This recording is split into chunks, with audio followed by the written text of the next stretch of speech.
Last year, I suffered a burnout of social media. I was struggling trying to survive my unstable immigrant life, spending more than 10 hours per day on my full-time job, which is also for a social platform. And I was left without time to rest or be creative.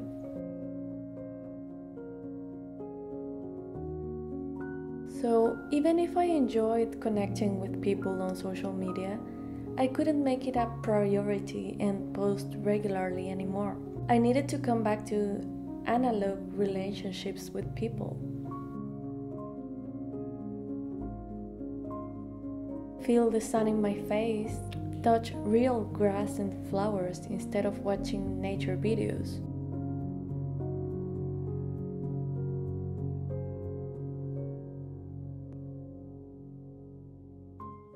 With this change, I might feel a little bit out or disconnected, as I barely use even my personal account. But I have tranquility. I can slowly come back to reflect, write, draw, and do all those pending things on my never-ending list, one at a time. Now I'm slowly coming back to post again, but without pressure. Reposting content I made for YouTube and kind of just to say hi. To close the last chapter I abandoned over there and start a new one with a different rhythm. One of my personal challenges is to document more of my jewelry collections in a physical way, as I showed you in my previous video. But this time it's a bit more challenging because I'm working on a collection I finished last year before collapsing. But only now I'm showing it actually finished, and I'm finally able to close that blue and dark chapter of my life.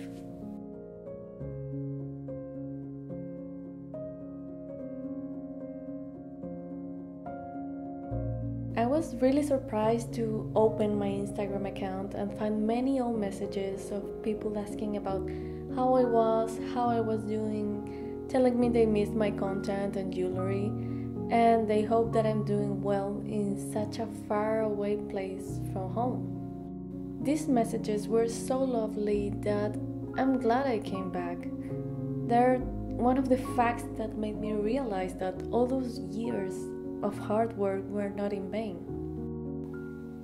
My work, pictures, videos, and words really resonated with people, and we can have a fleeting but meaningful connection through them. So really, thank you so much for your support and your beautiful words of intentions.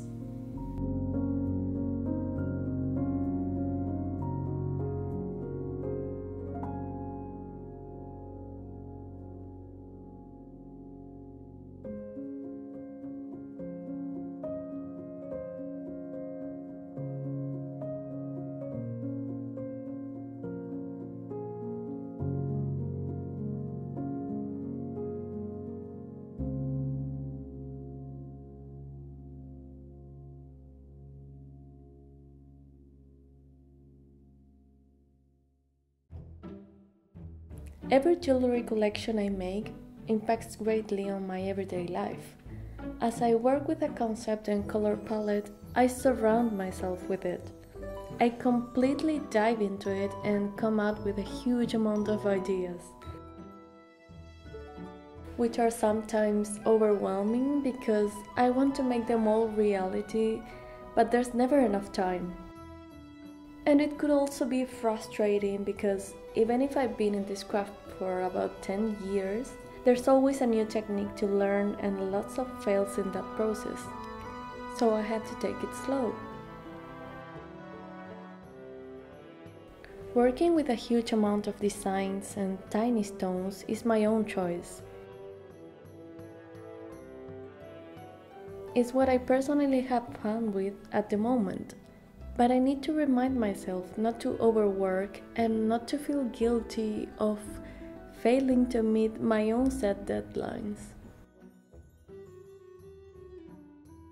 Silversmithing involves a slow-paced rhythm, and that's exactly what makes it precious. If you skip 1 or 2 steps because of laziness, it might work out, but it is going to make a difference on the final outcome, because these pieces are meant to last over a lifetime.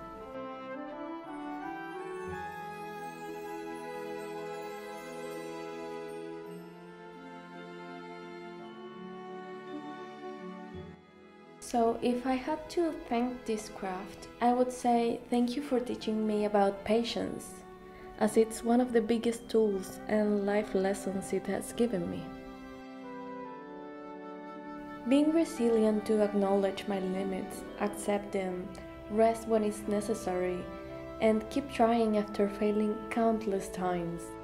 That is what transforms us into creative beings and brings us back to feel alive.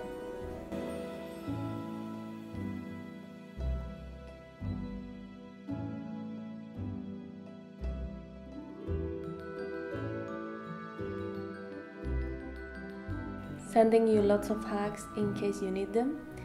Bye bye and thanks for watching. See you next time.